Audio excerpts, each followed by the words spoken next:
So good morning, everyone. My name is Peter Neary. I have the honour of being the President of the Royal Economic Society and the pleasure of welcoming you to our 2018 conference. The local organisers have done an amazing job, as you've probably seen already, and the programme committee and chair and deputy chair have assembled a fantastic programme of events and talks and so on for the next 2 days. So without any more ado, we're going to move on straight away. We have a full lecture to come, of course, but before that, we have a prize to be awarded. The Royal Economic Society has two journals, as you know, the Economic Journal and the Econometrics Journal. Each of them awards a prize for the best paper, and to start with, since this is going to be the Sargan lecture, we're going to begin with the prize now for the best papers in the Econometrics Journal, and I'm going to introduce our past president for another day and a half, after which he becomes ex-past president, I guess, if there is such a thing, and Andrew Cheshire will introduce the winners of this year's Sargan Prize. Thank you, Peter. The Dennis Sargan Prize is awarded for the best unsolicited article published in the Econometrics Journal in a given year to anyone who is within 5 years of being awarded their doctorate. I got one actually last year, so I'm actually eligible for 3 points. The winner of the 2016 prize, which we award today, are Ulrich Junio and Bezirgan Velayev for their article Validity of Edgeworth Expansions for Realized Volatility Estimators, that was published in the February 2016 issue of the Econometrics Journal. Would you come and join me on the stage?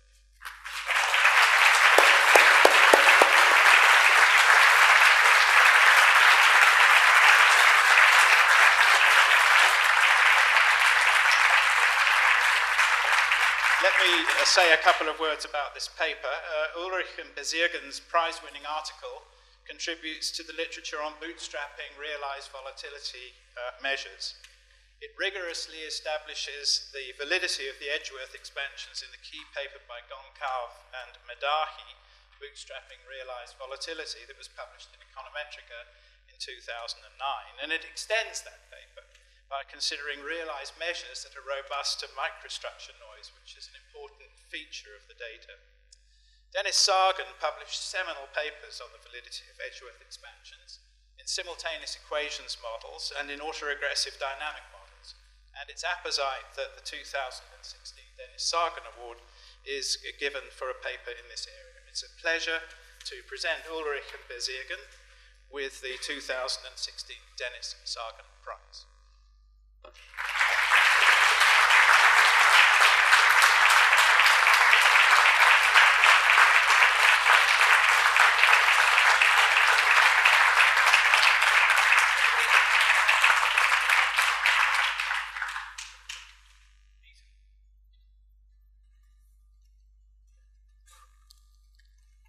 Okay, well, thank you very much, Andrew, and congratulations to the prize winners. And so now, again, the main event, it's a pleasure for me to introduce an old friend, Dave Donaldson.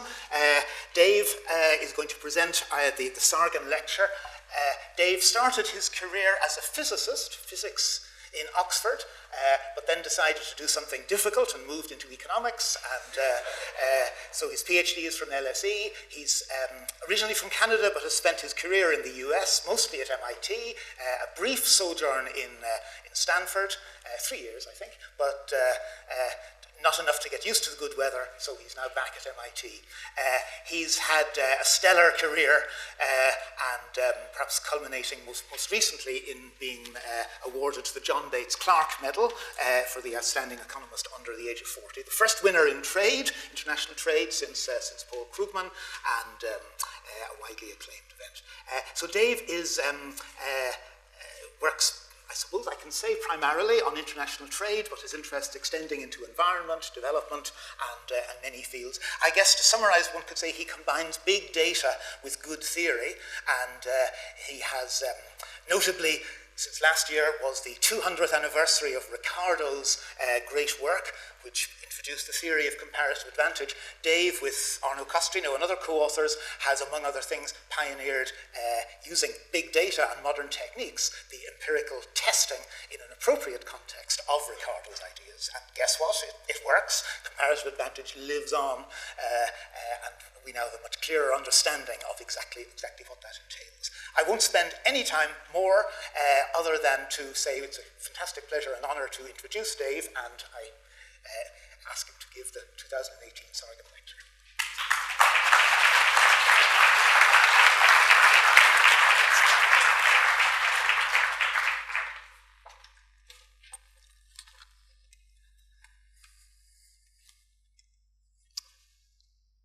Thank you very much, Peter. This is an enormous honor and a humbling experience for me. So I'm going to talk today, as Peter said, about some questions in the field of international trade that have occupied my attention as an applied economist in the field. These are questions that I'm sure will be familiar to, I'm sure, most of us in this room. These are the kind of bread and butter questions that interest many scholars in this field. They'll touch on questions also related to industrial policy towards the end. I should warn you that this phrase elusive there was meant to be a teaser, or clickbait, as it's now called. I'll come back to that later. So the questions that animate us in this field are often what I think of as kind of what-if questions. These are counterfactual questions. What would happen if things were to change? That's, of course, the same for most of what we all work on every day. Of course, a classic question in this field has always been one of trade policy. Of course, this question, what if a country that you live in or care about were to consider exiting a free trade agreement, customs union?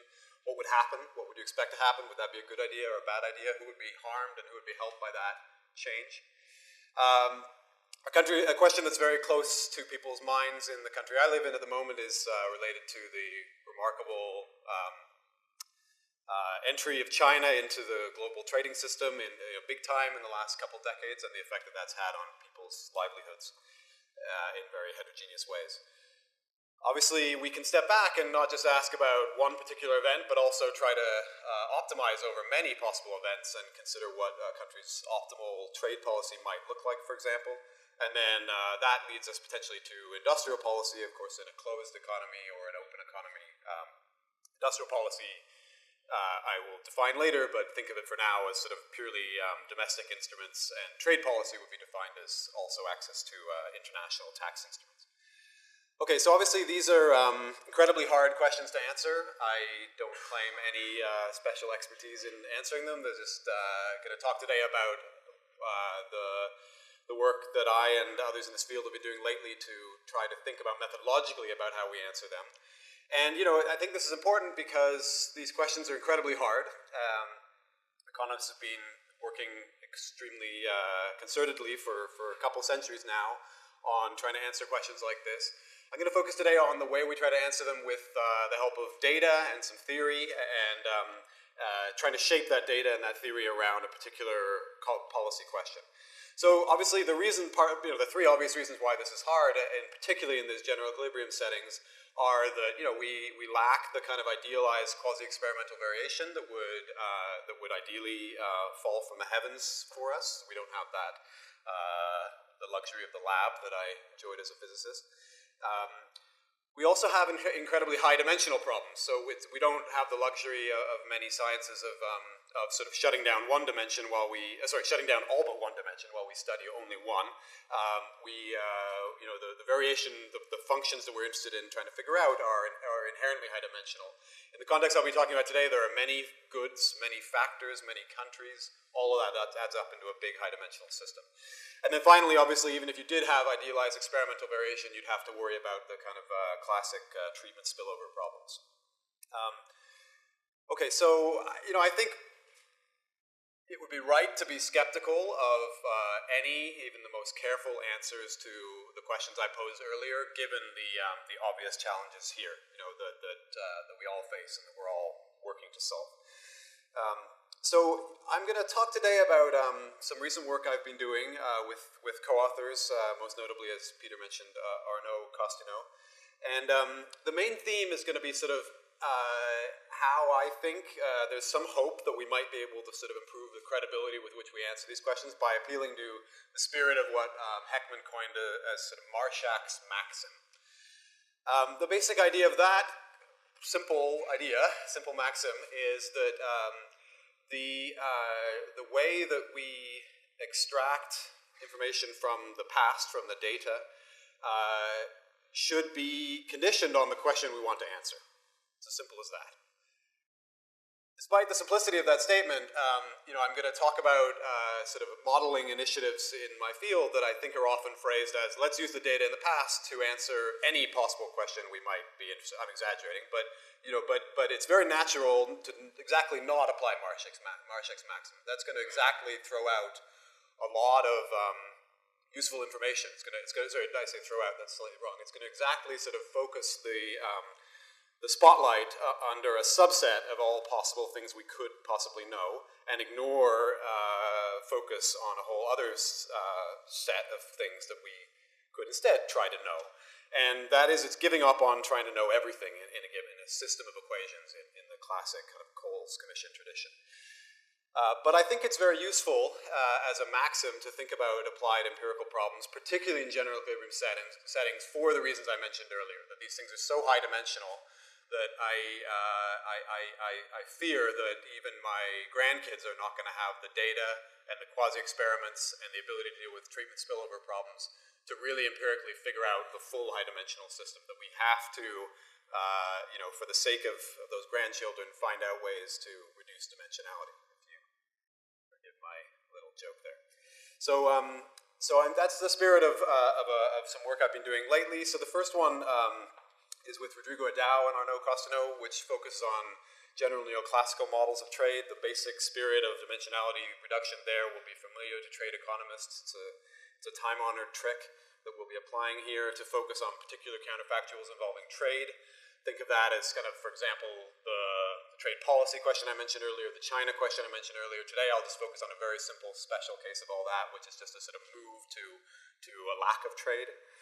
And then the second paper I'll talk about is co-authored with Dominic Barthelme and Arnaud Costaneau again, and also Andres Rodriguez-Clare. And it's instead a focus on industrial policy, it's a focus on the not just standard neoclassical economic environments, but we're going to add to that a very natural feature, I think, which is the possibility of kind of some kind of externality, positive or potentially negative production externality in the form of external economies of scale.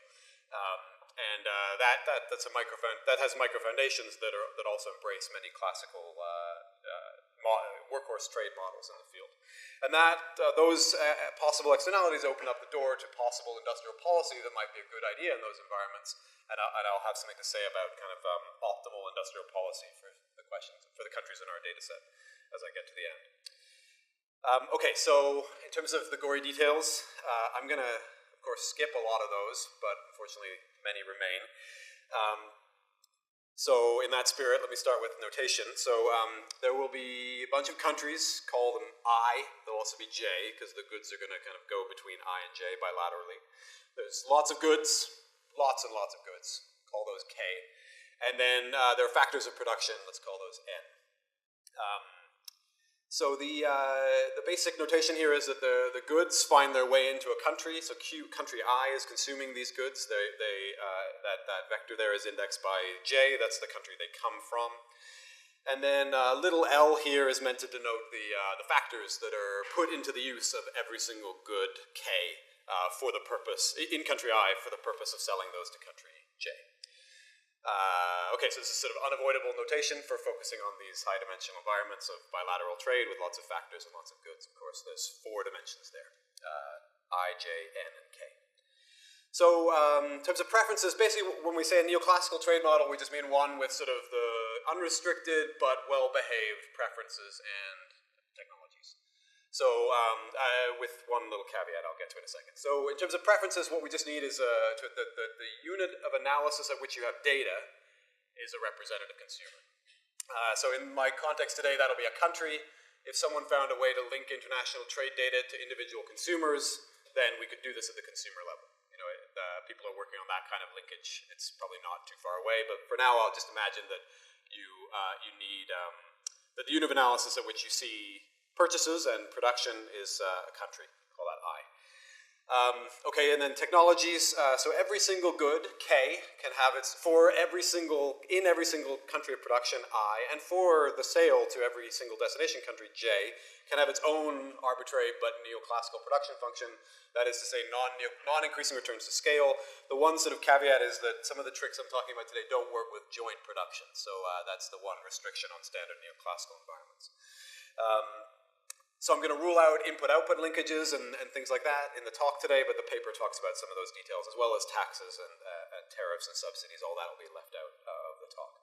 So these factors, they're the things that, of course, are in fixed supply and don't enter utility functions. The endowments of those, every country has its own bundle of, call them, efficiency unit adjusted factors of each type in each country of origin, J. Okay, so a competitive equilibrium in this environment is very standard. It's one where the consumers are taking prices as given, that is goods and factor prices given, and optimizing their utility. And firms are taking prices as given. It's neoclassical, it's competitive, they're taking prices as given, and maximizing profits, and then markets clear. So here are the gory details of that. The only thing to just keep an eye on, of course, is that this is a general equilibrium environment, so consumers' consumption purchases here, that's something across all the goods they could be buying and all the sources of countries they could be buying them from have to be less than or equal to the value of their endowment. So the value of that's the bundle of their endowment, and that's the value, the factor price per unit of their endowment. Call that W. But otherwise, hopefully this looks standard. So I'm going to now kind of step back from that very high-dimensional competitive equilibrium environment and consider something that is reduced in its complexity and reduced in its dimensionality. This is called a reduced exchange model in the tradition of general equilibrium analysis that I'm sure many of you will have seen. I think the idea perhaps belongs first to Taylor's work and Rader's thesis, doctoral thesis. In the field of international trade, this was first done with great effect by Wilson's 1980 Econometrica article. This is kind of a trick for, you have a complicated general equilibrium economy with lots of production complexity. Here, what do I mean by production complexity? Well, there are lots of goods, and lots of these arbitrary technologies for producing goods that I talked about here. And you can kind of reduce that complexity by considering instead the following thought experiment of basically reducing it to an endowment economy. And so what do we mean by that? Well, formally, we're going to consider something that in the literature they would consider reduced preferences. And the thought experiment here is kind of imagine that you were, imagine that these countries, these people, remember a country is a representative consumer, were instead of kind of directly consuming the goods, they were going to, and that is sort of, of course, in the competitive economy, goods are produced in the country of origin and then shipped to the destination of interest where the consumers want those goods, and then goods are shipped back, and balanced trade will equilibrate the value of those things. But in a reduced economy, instead, we're just imagining that these countries could swap something else, such as, for example, let's consider the sort of the property rights over the endowments, the factors themselves. So, so to consider how a country would value the property rights over a bundle of factors, this notation is helpful. So called capital U, the reduced utility function. Remind you, little u is the actual utility function. And so this is just a definition. This is sort of the valuation of a optimization program that this household in country I would consider, which is that they would ask themselves, well, at a given candidate vector L, capital L, that's a whole vector of these property rights that they're buying of these endowments around the world, how much utility could they achieve? And if they owned that bundle cap L, then, well, how much utility could they achieve? Well, they would presumably use those factors to produce exactly what they want. Remember, these are foreign, this includes foreign factors, so they would take their property rights over some workers in China, let's say, and say, okay, send me the following goods, and tell the workers in their own country of the remaining property rights they own, send me the following goods. And this is the sort of the utility that they would achieve if they had that. Of course, what would they do? Well, they would just maximize their utility function over the goods themselves. But that, of course, involves you have to produce the goods, so then you have to use the production functions to do that. And then that involves allocating the little L's. The little L's are the amount of factors you allocate to the production of every single good you could be interested in the world. And then you need to make sure those little L's don't exceed the budget of cap L's that you own as property rights, right? So, of course, this is just the preferences over such property rights or factors of endowment around the world. This is just a menu of preferences. Of course, the actual amount of factor endowments you'll get around the world will have to be determined in equilibrium.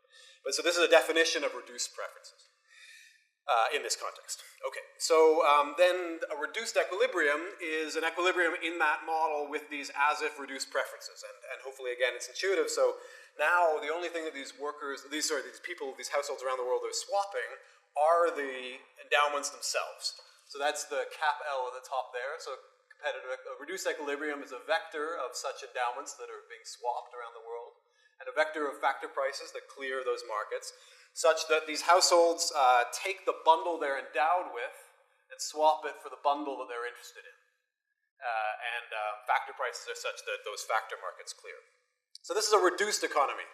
Remember, the real economy, the competitive equilibrium economy, has lots of complexity, lots of goods. The vector of the definition of equilibrium involves lots of things, all the little cues.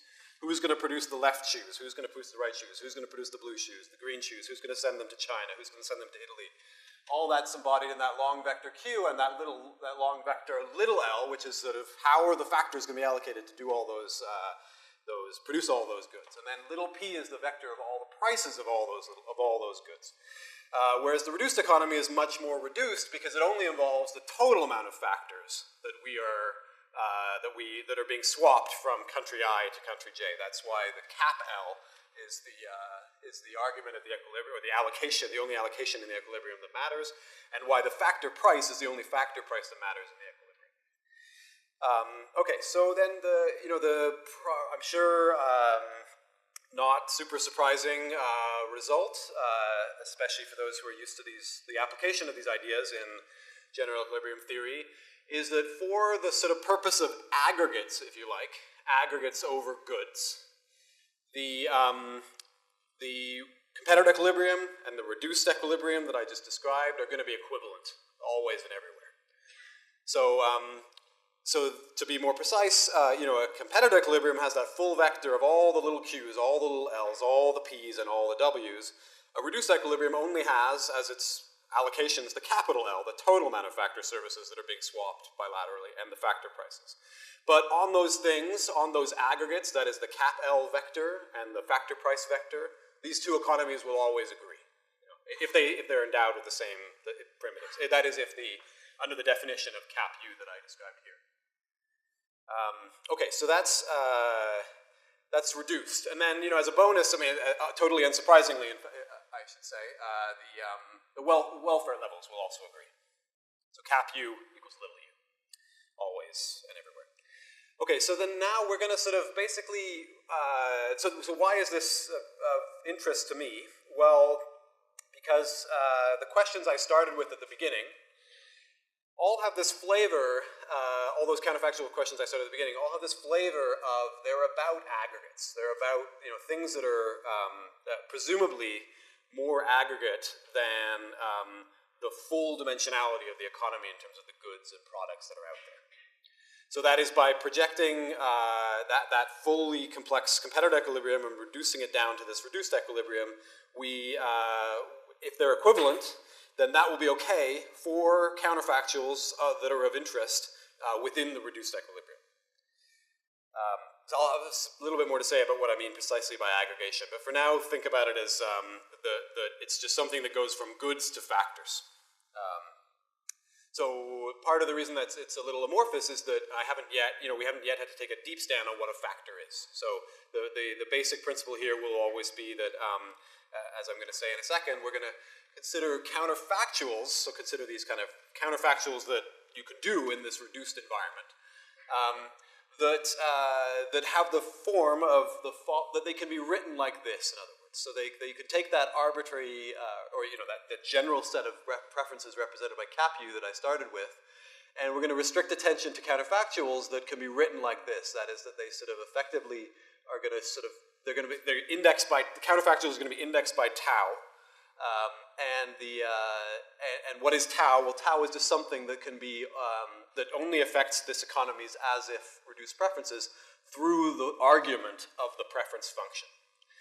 So think of that as sort of something that's going to hit the factors. It's going to, inside the function, remember the function only depends on the bundle of factors that you're buying from around the world. Well, the tau is something that's only going to hit those functions themselves, those factors themselves. Okay, so that might sound restrictive because you might say, well, okay, therefore we can only consider sort of labor policy or capital policy or something. But of course, you know, as I said, sort of the definition of a factor here hasn't yet been pinned down. So if there's sort of something you wanted to consider, like a labor policy in the rubber sector, then you would just only need to think about, you know, that would be your tau that you would want to consider here. So in a sense, the key reduction in dimensionality comes here from considering counterfactuals of interest that are more narrow than the good space in some sense. So the policy questions or counterfactual questions that you're interested in are not hitting every single good in the economy differently. They have some commonality across goods. You know, that's the domain of application here. Okay, so formally we'll consider kind of questions that take the original tau vector to some arbitrary different tau vector, tau prime. And then the other thing that's easy to do here that's in this rubric is also to change the endowments from nu to nu prime.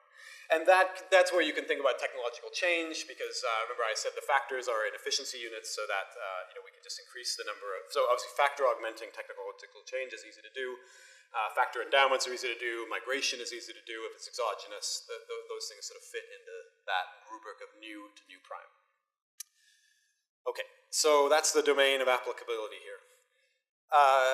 Within that domain, we can do the following. Well, within any domain, you can do the following, which is to take that utility function, of course, and with every utility function there is a corresponding kind of utility maximization problem, which has a corresponding demand system. Let's let that vector L there, whose arguments are the prices and the consumers' incomes, be the, which of course are determined endogenously by the value of their endowment, let that be the demand functions. And of course, with any demand function, we can write it in sort of expenditure share notation. So it's called X, the expenditure in price times quantity of these factor purchases. So that's there, WL divided by your income. That's your expenditure share on factor of type JIN. And let's let chi be the function, the expenditure share function, right? Of course, its arguments are the prices, etc. Okay, so I've indexed all of those functions by tau, because remember, we're going to consider shocks to the utility function that can be indexed by tau. So I've indexed all these demand and expenditure share functions by tau. And now, the obvious point is that, that since tau is always going to hit the argument of the function, it acts like a price. It acts like a sort of the inverse of a price. So that means from now on, I can just sort of talk about this object here, chi of omega, comma y. What is omega? Omega is just defined here as the effective factor price. So that is to say it's the factor price of the bundle of the factors that you're buying from some country J, multiplied by this tau thing, which is kind of going to act like something that increases the price of that factor that gets to you. Right? So remember, it's sort of something that decreases the utility you get from the thing. That's why it was the quantity divided by tau, so that's of course the same as just increasing the price. Okay, so effective factor prices, omega, are very important for what follows. And without loss of generality, we can write the expenditure share function like this. Okay, so that means that a reduced equilibrium is just a system of x's, that is expenditure amounts, that and factor prices, or effective factor prices, omega, that satisfy the following two sets of equations. One is just saying that the x's come out of the choice function. That doesn't even need to be unique. You can have the choice function can itself be a correspondence, and then we need the household budget constraints to clear, or balance trade holds. And so this has standard features. Of course, like any demand system, it has the sort of standard Hicksian property that that a welfare change, one price vector to another. Like, for example, the price vector in equilibrium that occurs when you go from tau to tau prime, or nu to nu prime, or both. Any price change from P to P0 to P1, of course, we can define the equivalent variation, and that's just the integral below the Hicksian demand curve. Here it's just the integral below the Hicksian reduced factor demand curve. So that hopefully is intuitive. The other thing that is very attractive for applied empirical work in these kinds of settings is a trick, the first I saw in the CG literature, the work of Tom Rutherford in the field of international trade. We call this the Dekel-Eaton-Kortum trick. This is sort of a way of writing the solution to the new equilibrium as a function of the old equilibrium times a proportional change. That's without loss, of course. But the beauty of that is that the initial equilibrium might be also the equilibrium that you think is sitting there in the data for you. So there might be a way to write the new equilibrium as a simple function of proportional changes from the data you start with. And that kind of allows you to difference out a lot of unknown arguments of the initial functions. That same trick holds here. I used to think that trick was a very special functional form trick, like the functional form these authors used, and was common in the CG literature.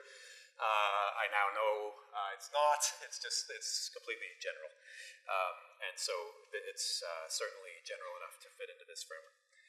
Okay, so now everything here.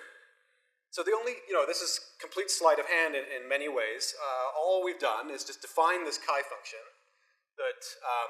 Remember, all we've done is we've gone from this complex equilibrium here, the competitor equilibrium, to this simpler, low dimensional reduced equilibrium by defining these preferences U, which have associated with them a set of expenditure demand systems chi, and then I've just written the equilibrium in terms of chi, right? So of course the million-dollar question is, well, what is chi? What does it look like? We've proven that there is one, or that there always is one. For any neoclassical model, there's always a chi. So, and we've shown that if you knew the chi, you could solve for all this stuff. And thanks to proposition 1, if you could solve for all that stuff, you could solve for any of these aggregates that you could have solved in the competitor equilibrium to start with. But it hinges on a very important empirical question of sort of what is chi. So that's the question posed there. What do factor demand chi systems look like? And the most common case that's appeared in the literature by far, it's so common that the Guardian even ran a special piece about it, is the gravity model. And this gravity model is basically, it's gravity models. Every gravity model I know of is for the purpose of this talk, a neoclassical environment. That is to say, they always fit into this rubric, so we know there is a chi function that corresponds to the gravity model. What does that chi function look like? Well, it's probably the simplest possible chi function you could probably ever write down that would pass muster, and it's a CES chi function. So that is to say there's one elasticity that governs all elasticities. It's homothetic. I've written, so that is to say it's written like this with an elasticity epsilon there, and the only thing that is needed is that it's an asymmetric CES function. So that is there's arbitrary shifters denoted here by mu that allow this, to allow us to sort of explain initial shares that might not be completely homogeneous, but around those initial shares, all elasticities are constant and the same. Okay, so that might sound super special, but despite its prominence. But part of the reason it has so much prominence is that it has a whole ton of competitive equilibria that lead to that same reduced equilibrium that's indicated by that chi function.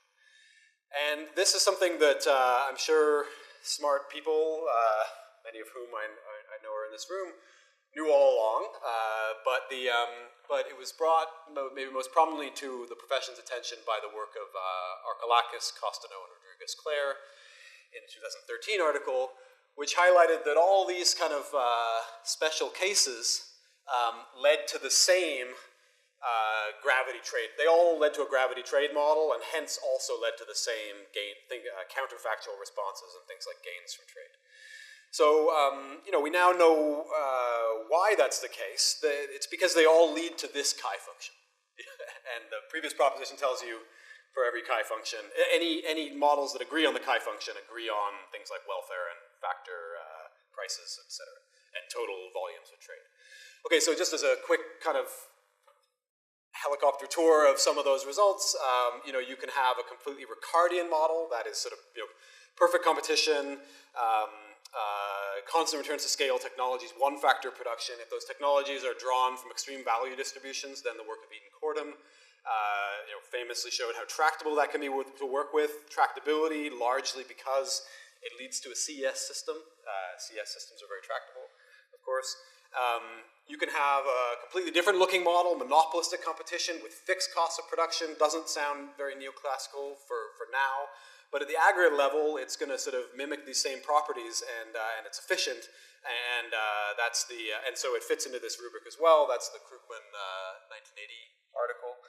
You can add heterogeneous firms, that is heterogeneous marginal costs, to that same framework, as long as those marginal costs are distributed a la Pareto. Not a bad approximation, perhaps, for firm size distributions in a tail at least. Then that's the Melitz model with the Pareto assumption. That also fits in here.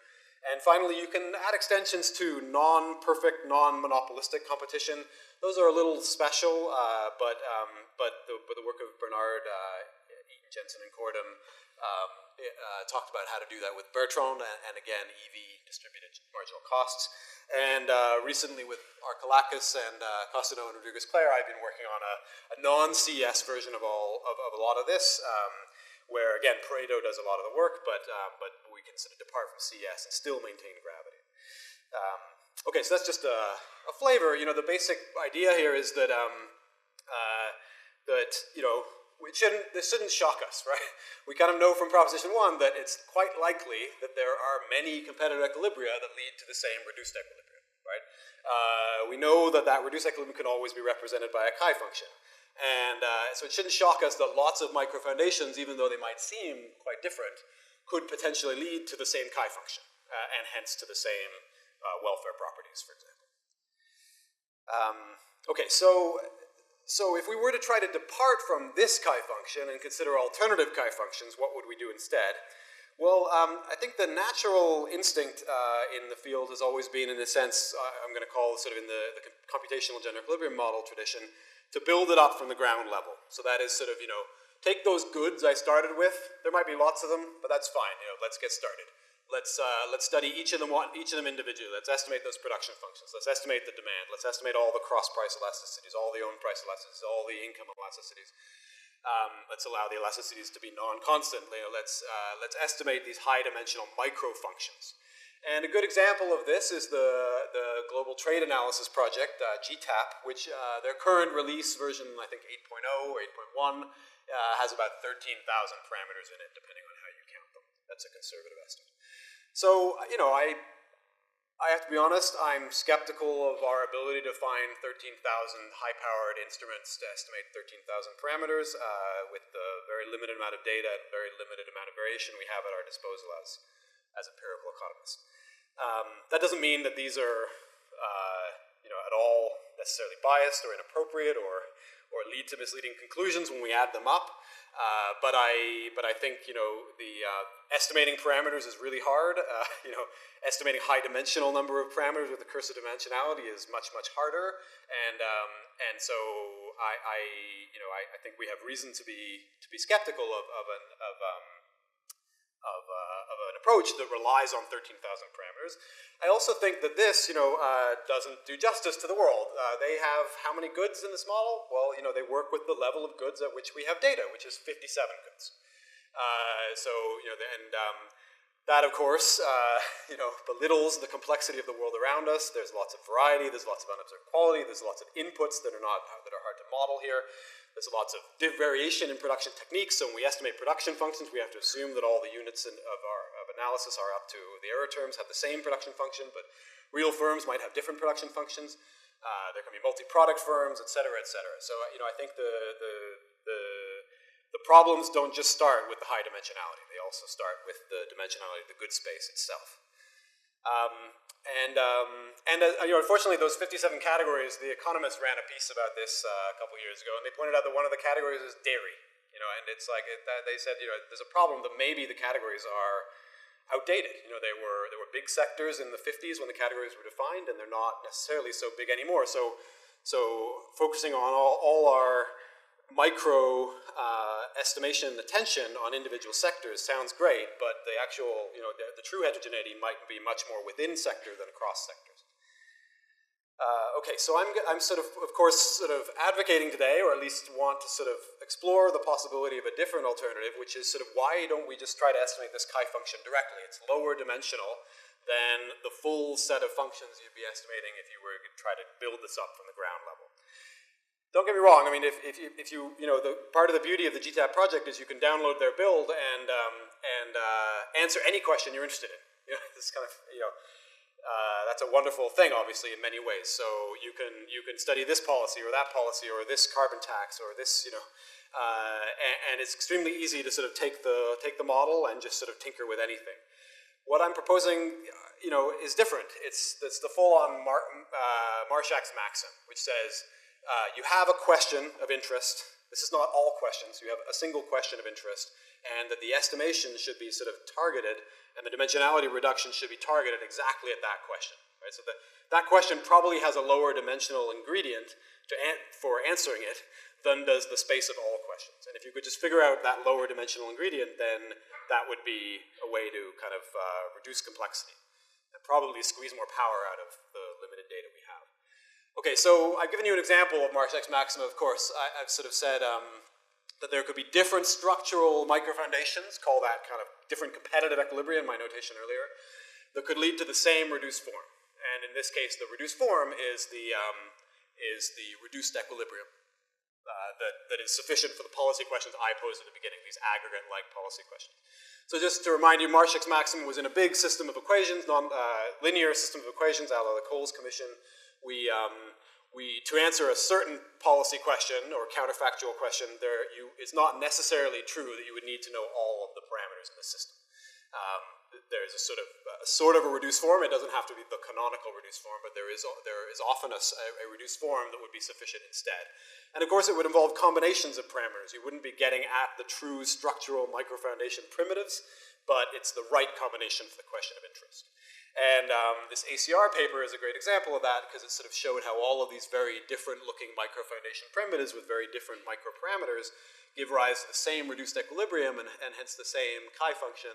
And that chi function, in other words, that elasticity is all you need to answer counterfactual questions of interest within this class, within the class that lead to that chi function. So now we want to try to go a step further and sort of try to estimate the chi function more directly. Okay, so can we do that? Well, the first question to ask, of course, is it identified? With the data we have, with the instruments we have, could one even hope to estimate this thing? And I'll be honest, that wasn't obvious to me until I started to think about it, but I'm sure it was obvious to people like Sargan and others.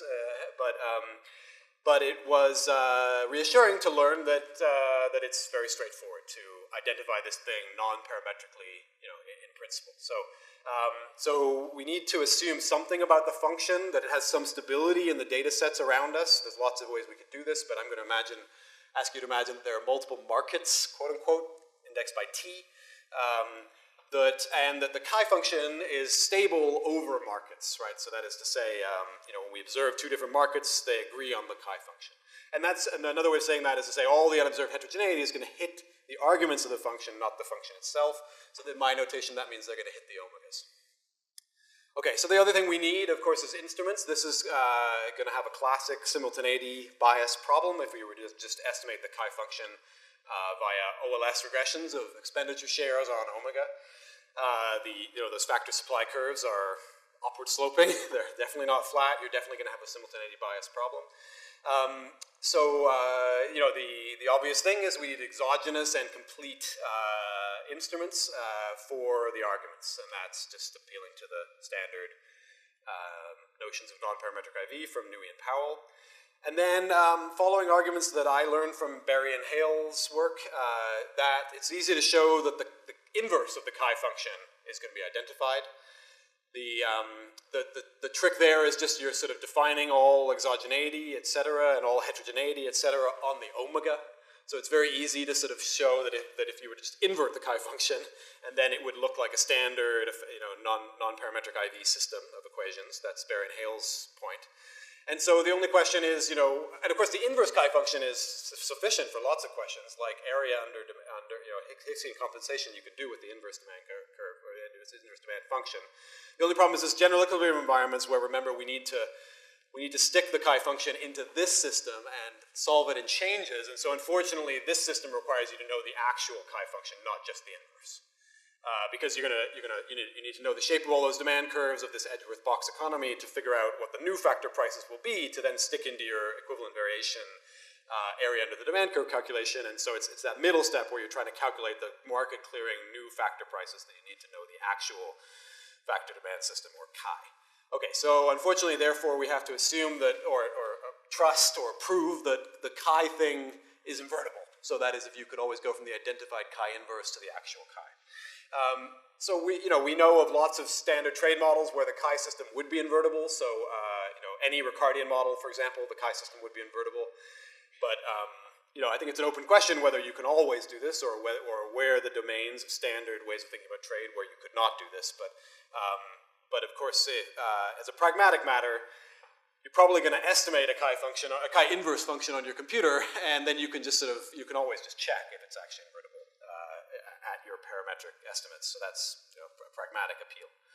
Okay, so let's imagine we can apply this kind of argument. All right, so unfortunately, non-parametric identification is not enough. We also need to do estimation, and of course estimation is going to be inherently, I shouldn't say inherently, but I think in these kinds of environments where there's still quite a large amount of remaining high dimensionality, we're going to have to go parametric at this stage. So we're going to so let me tell you a bit about that. So we thought we'd start this work, and I want to flag this is this is just a start. It's just sort of easy places to start, I'm sure we'd say. So we're going to start with some high-level restrictions on the types of functions, and then later I'll show you some extremely parametric restrictions. But so high-level restrictions, so we're going to restrict attention to homothetic preferences, so that allows us to kind of drop that Y argument. The Y no longer shifts expenditure shares in a homothetic world. Within any country, we're going to imagine that all goods are produced with the same factor intensities. That's also known as a Ricardian economy. That means that there's as if one factor, so that allows us, we're going to drop all those N superscripts, very easy to keep them in. It just means we have to keep track of the substitutability and complementarity across factors. That's a very interesting agenda, but not one I'm ready to talk about today. And then finally, an index restriction. So in principle, every country has the same has a different chi function. But we're going to now kind of restrict that they all agree on the chi function up to some shifters that are time invariant. So those are kind of bilateral, completely arbitrary, but bilateral shifters there. That's the same spirit as that gravity model I showed you earlier. So this is the spirit of the gravity model, except for the fact that the function doesn't need to be isoelastic everywhere. It can be so far arbitrary given by that chi there. Okay, so unfortunately the data here is, this is international settings, international data. We have not been collecting comparable data for terribly long. The number of such markets, if you like, which we can do the estimation is relatively short. So we're going to be using data on X, X, which is, remember what X is? X is the value of trade in factor N from country J to country I at year T. So remember, for now, country N will just be factor N will be all factors. So that's just the total value of trade. That comes from the World Input-Output database. We need some instruments for those effective factor prices. Well, I've been carrying, remember the effective factor price was the actual factor price times tau. I wrote that here. Part of the reason I appealed to tau was that this is exactly where trade costs will enter this model, as they do in all trade models. It's exactly there. They're going to shift the effective factor prices at which we swap factor services abroad. So a good instrument, we think, and the standard instrument in the gravity literature for these trade costs is something that you think is affecting trade costs. Here we're going to appeal to the work of David Hummels, for example, and use observable freight costs, that is the freight rates that are charged internationally, as a sort of shifter of all the potential costs. That's available for two exporters, for which their export data tells you the freight rates. Two importers, for which the import data tells you the freight rates at which the inbound goods came. Those are Australia and the US. But the exporters can be all the other big countries that are in WEOD. That's going to be 36 of the largest countries in the world, plus a catch-all for everybody else. And this is available for 16 years starting in 1995. So the WEOD data is kind of good in this case because it allows for, in principle, it allows for input-output linkages across countries. All of that's kind of going on in the background here and just generating this X, which we then just sort of take as given. Okay, so finally we need to impose, we think, that it's inevitable that one would have to impose further parametric restrictions on chi, just like probably in any demand system with effectively 36 goods, or 37 goods. You remember we're effectively asking Australians and Americans how much they value the factor services of these 37 countries. Okay? And so with 37 goods, that's still a very high dimensional demand system, even with homotheticity. And so we're going to appeal to what fields like I/O did when they faced high dimensional product spaces, which was basically to project product heterogeneity onto characteristics, and then also to allow sort of rich heterogeneity in how those characteristics matter. Okay, so in the I/O literature, like Barry, Levinson, Pecos, and Barry 94, this was called a mixed logit or a random coefficient discrete choice system. At the aggregate level, discrete logit models or non-mixed standard logit models look like CS models. So just like mixed logit is logit with random coefficients, mixed CS is CS but with random coefficients, and that's what I'm showing you here. So if you want to see that, just for a second, ignore the parameters that sort of look a little funny here. So you can ignore the kappa, and so this thing looks like standard CS, mu omega to a power. If the power were just constant in this entire integral here, that would be CS. So if the distribution defining the integral were degenerate, this would just be standard CS. But we're mixing CS. We're saying that those elasticities up there are not just constant around epsilon bar, but are also have some, take some shock drawn from some distribution, and that mixes the elasticity. Okay, the other thing that's going on here is that kappa is a characteristic that also has a mixing distribution on it. And kappa is a characteristic of the good of country J. Remember, the goods are the exporters from country J. The simplest characteristic we could think of that was going to be just a simple scalar that might begin to proxy for the heterogeneity of what countries produce around the world was their per capita GDP. So this sort of says the things that rich countries make are different than the things that poor countries make. The factor services that the rich countries offer are different than the factor services that the poor countries offer. You could add lots of characteristics here. This, again, was just a place to start. Okay, and then we need to specify a parametric distribution for this F thing. We're going to appeal the standard BLP practice of assuming that's bivariate normal. Okay, so just a couple words about that.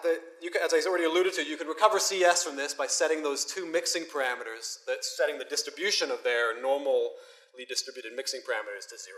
That's now a degenerate distribution. This would look exactly like the gravity model, CS model.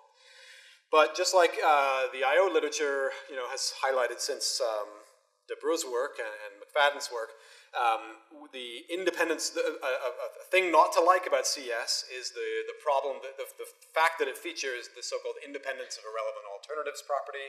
That is to say that the relative demand for any two goods is completely insensitive to the price of a third good. That might sound innocuous until you start thinking about red buses and blue buses, etc. But it also is not so innocuous in the field of international trade, because that's like saying that the relative demand for U.S. workers and Mexican workers in the eyes of, say, Americans is independent of the price of the Chinese goods, right? So it's like saying that there's like global independence of irrelevant alternatives in trade flows. That doesn't sound like a great parametric assumption to me. So we're going to relax that in the same way that BLP did in the demand context, which is, and others did, which is to sort of allow for departures from IIA that are governed in a particularly low-dimensional way. And this is going to have two features. So if that sigma alpha is non-zero, it's positive, then you're going to get the case that more similar exporters in terms of that characteristic kappa are going to be closer substitutes. So in other words, it governs the elasticity of substitution in the characteristic space. This is the old, Gorman-Lancaster tradition. The same thing's going to happen on the mixing that we've done on that elasticity up there, the sigma epsilon. This is just going to say that if two exporters are offering similar exporter prices, they're going to be, similar effective factor prices, they're going to be closer substitutes. If they're offering very different prices, they're going to be less close substitutes. So this is only one way to depart from IIA. I'm sure there's others. I would love to learn over the next few days about your own favorite ways of kind of taking a high-dimensional, good space demand system and reducing it somehow to something parametrically that we can hope to estimate with fairly short sample. But this is the way that I gather has been popular in many applied fields, and it's the way we're going to proceed too. Okay, so we do that via GMM, the usual kind of inversion, BLP inversion-like tricks. And if you did this just with standard CS, you'd get an average elasticity of around 6. But there is support when you allow for both mixing parameters for statistically significant departures from, that is the case of kind of no mixing parameter can be rejected, at least this one, the characteristics one, sigma alpha can be. So the average elasticity still stays around 6, but there's evidence for heterogeneity that is mixing around that. Does that matter? Well, so this is a recent paper, that I wasn't involved in, but I was interested in reading it, and it applied exactly these estimation techniques. This is a forthcoming JP article called "The U.S. Gains from Trade." It's a timely proposition by Costano and Rodriguez-Clare, where they looked at the rising U.S. import share. It's been rising from about 6% of total consumption to about 8% of total consumption over the last 20 years, largely because of the rise of China. And they asked, what effect has that had? Well, one way to ask what effect that's had is to ask, right now, how much does the U.S. gain from trading with the world as a whole? That is to say, what will be the cost of moving to non-trade? And they calculated that in red here under the standard kind of gravity model. And then they calculated it again in blue here under the mixed CS at these estimates I just showed you here. So this is just one application. In our original paper, we have some others. But this one's a very simple one to explain. The gains are bigger because there's sort of, in a sense, more heterogeneity than you'd thought if you just assumed one elasticity. But also the gains get bigger as China grows. Why is that? Well, it's because the things that China is offering in this model are less substitutable than the things that the U.S.'s traditional 1995 trading partners were offering. So in an IIA world, you get pretty small gains from China. In this non-IIA world with this mixing that is governed by characteristics and where China has a pretty different characteristic than most of U.S.'s normal trading partners, you get more gains. And that's why the blue line is growing faster than the red line. Okay, so that's just one example of the machinery I've kind of shown you so far. I'm now just going to tell you about one more example, which requires us to add one thing, which is going to be the potential for sector-level external economies of scale. So to add that, so far this has been a neoclassical model, so there's been no externalities or anything like that. So now we're going to add externalities. The basic messages here is you can add distortions like this if you know how to model them at this kind of aggregate level. And the simplest one to do that was external sector-level economies of scale. So all we have to do is sort of take those previous production functions that produced all the goods, K. Now I'm going to index things by sectors, S. And so every good K is inside a sector S by definition.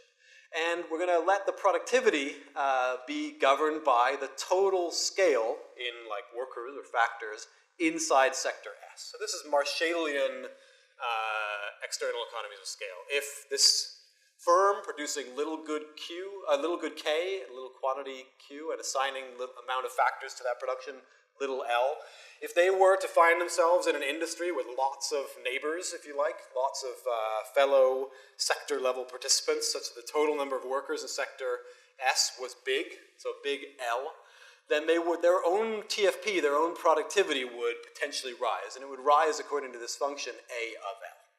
Of course, it could be downward sloping function, but in principle, the externality depends on A of L. Okay, you can add the same thing inside preferences. That this might be a way of thinking about that the quality of the goods is better in a bigger market. Okay, so there are lots of microfoundations of this. Maybe the most famous one is the one that we we see in the Dixon-Stiglitz model that Krugman and Melitz made famous, all of that fits into an environment where everything acts like this, except there is an A of L function. I'll come back to that in a second. So everything I've said so far still works. There's still a chi function. Trade equilibrium is still evolves according to that chi function, but with one little wrinkle, which is that now those effective factor prices, which embody the kind of fact of production and sort of also the cost of production, those costs of production are going to depend on those external economies of scale. So it's going to depend on not just tau and not just the actual raw factor price, but also this adjustment, which I'm calling E of L. Think of that as external economies of scale, E. And E is just the composite of A of L and B of L. The two matter for explaining why you might sell more to foreign lands holding W constant if you have a big scale at home, high L. Okay, so far so good. Does the non-parametric identification of chi still go through? Yes. Does is the E function identified? That's not maybe totally obvious, because you might worry that it's going to affect everything and it's inside the chi function. But we can. It's easy to see that fear is not true. That the chi function, if the chi function is identified, then so is the E function. Again, you need instruments. There's no way that L here would not be endogenous, and that is not correlated with these things in this error-like term. But again, you need instruments to achieve identification here. No big surprises. Again, a simultaneous system of equations with simultaneity bias if you didn't have instruments. Okay, so I'm going to skip some of the details here. There are, of course, other ways to estimate external economies of scale. The most standard way probably would be to go micro. Go to those go back to those little q's, those little p's, those little l's, and, for example, do the following. Estimate micro-production functions, and then get the TFP for each firm, and then regress those TFPs on big L. All the TFPs inside your sector S, project those on big L. That would identify A of L. The only challenge that would remain in that case is that wouldn't be enough. You would also have to know how to aggregate all those little kind of good specific functions and good specific contributions to A and also to B, even harder. And that aggregation would require you to know the within industry demand function. So far, I haven't told you anything about the within industry demand function. That was totally irrelevant in the previous paper. It's totally irrelevant in this paper too. There could be sort of this industry level demand here could be any function of the micro ingredients. Okay, so the same is true here. I think there's another way that would be feasible here, which would be to sort of, if we had the right industry level price indices that were completely quality and variety adjusted and internationally comparable, one could also proceed. Unfortunately, I don't think that data exists, and so it's not at all obvious to me how we could go down that road at the moment. Of course, this comes back to the dimensionality of the good space that, I think whenever we try to study the complexities of the goods, that just gets really, really hard, really, really fast. Okay, so there's more about that in the paper. But so again, so I've told you that this E thing is in principle non-parametrically identified. We could throw the data at it and figure it out. What I'll show you today instead does something parametric, again, like you saw earlier. This is going to apply the same functional form you saw earlier, the gravity kind of functional form for chi. We'll assume an elasticity of 5 in there, which is standard in the literature. And we also need to assume a functional form for E of L, and we're going to stick to the most famous one of them all, which is this one, which is where it's just L to some elasticity. This is not just like the simplest way to start estimating a single function, of course, just make it log linear with a different slope for each sector S. But also, this is the the function that is the same as the microfoundations that Krugman and Dixon-Stiglitz and Melitz offered. Those models act exactly like this, but with a constant elasticity as if external economies of scale with a constant elasticity. Okay, so this is very easy to estimate. The chi inverse function basically amounts to sort of just in logs with the right fixed effects, just divide the left-hand side by 1 over theta. And these are fixed effects at the country pair and importing country sector level.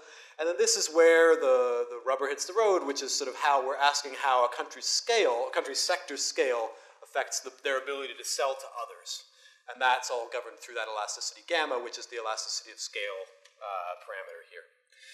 Okay, so that requires instruments. I'm going to have to go fast over this, I apologize. But the basic spirit of what we thought would be a good idea to try here was effectively to say, well, countries get their scale from, in this instrument. Of course, in the real world, they get it from lots of sources, but in this instrument, they get their scale from being near to big other countries.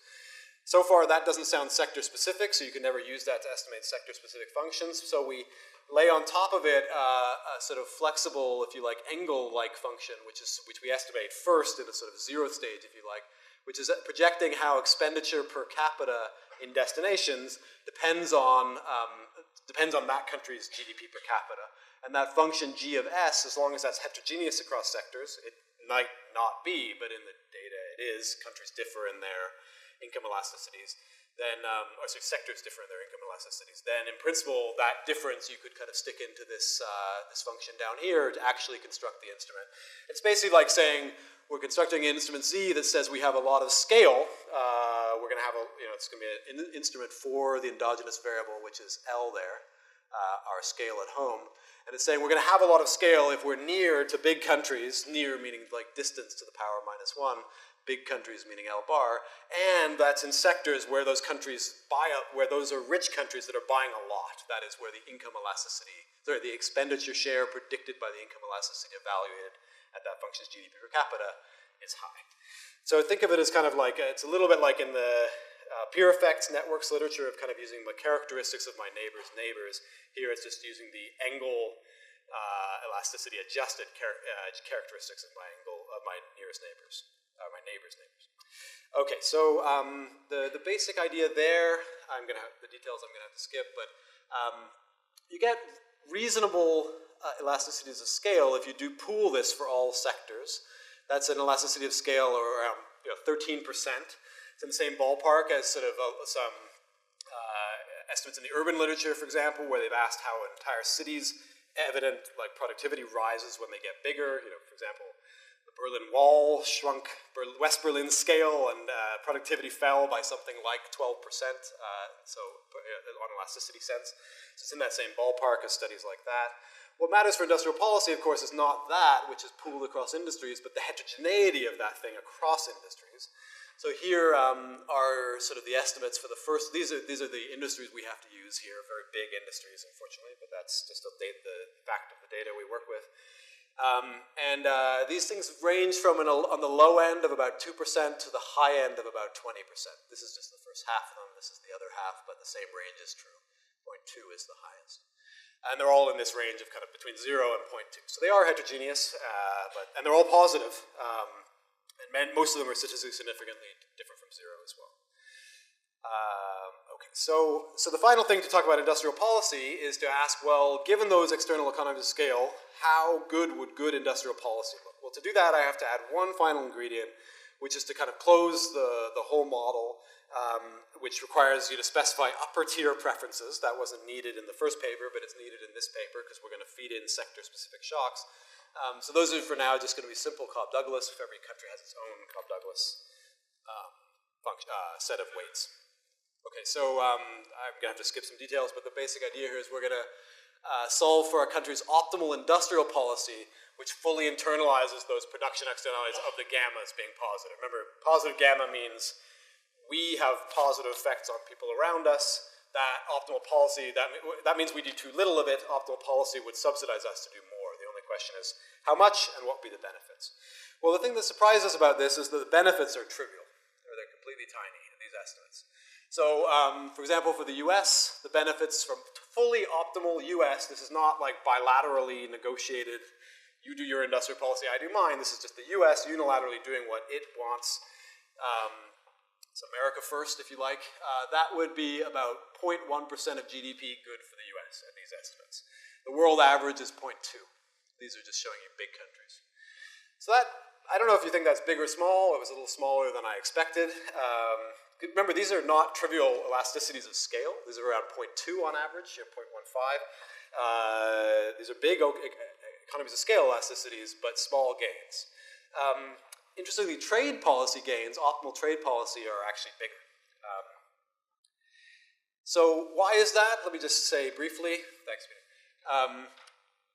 Very briefly, there's three reasons why these gains are pretty small. One is that, you need heterogeneous gammas to get big gains from industrial policy. You need the ability to expand one sector at the cost of shrinking some other sector. If all the gammas are high, then, you want to expand everyone, but you can't in this setup. The second thing is, there's more about that in the paper, but that's the quick answer. The second thing is that, unfortunately, in this model with that chi function having a pretty high elasticity of 5, which is the standard estimate in these trade models, and it's pretty hard to deny in the data, something around 5, then revenues of your country are going to decline pretty quickly as you expand. So unfortunately, this panacea of like, we expand in the big gamma sector and we sell a ton to the outside world just isn't true at theta equals 5. And there's a related intuition on the consumer side that unfortunately the more we tried to shrink one sector, the more in this kind of world that would just really harm local consumption really quickly. Okay, so that was my sort of elusive gains from industrial policy. Evidently in these kinds of models, at these kinds of estimates, gains from industrial policy are small. There's a gazillion senses of robustness I'm sure you'd want to see around that, some of which we discuss in the paper and some of which needs to be done in ongoing work. Okay, so let me just conclude, step back here. I've tried to argue that these general equilibrium things are hard to answer. I don't know of any other game in town, so we need to find a way. My kind of working opinion at the moment is that the greatest hope we have is to basically apply Marshak's maxim, if you like. That is to sort of flexibly apply theory to sort of squeeze answers out of for the questions we're interested in, not all possible questions, but for the question we're interested in, find a way to squeeze exactly the right answer out of the limited data variation we have. And that requires a lot of advances that I think need to be made. That I'll be working on, but I'd love pointers and I'd love help. One is that I think when we start to apply those parametric restrictions, that opens up a whole can of worms about the right way to do it for the question at hand. I don't know how to do that. Partial identification might be a way to proceed here, that we might be able to bound the question of interest. And there might be ways to bring in microdata, just like microdata has helped answers to macro questions in the BLP kind of literature. The same might be true here. We also need to expand the domain of theory that sort of is used to squeeze answers out of limited variations. So for example, there's lots of distortions in this neoclassical model that I haven't been able to add. Like the only one I've shown you is this one particular one. There's lots of other margins by which countries affect one another. These are just 3. It would be great to find a way to add those. I'm optimistic about that. And finally, obviously, everything here kind of relied on the fact that we're sort of appealing to a planner's kind of envelope argument, and that requires you to know how one factor moves from one activity to another, and everything here was done with no factor adjustment cost. That's obviously a strong restriction that we need to find a way to relax. But with that, I'll stop here, and I would love to hear your thoughts over coffee over the next few days, so please get in touch. Thanks.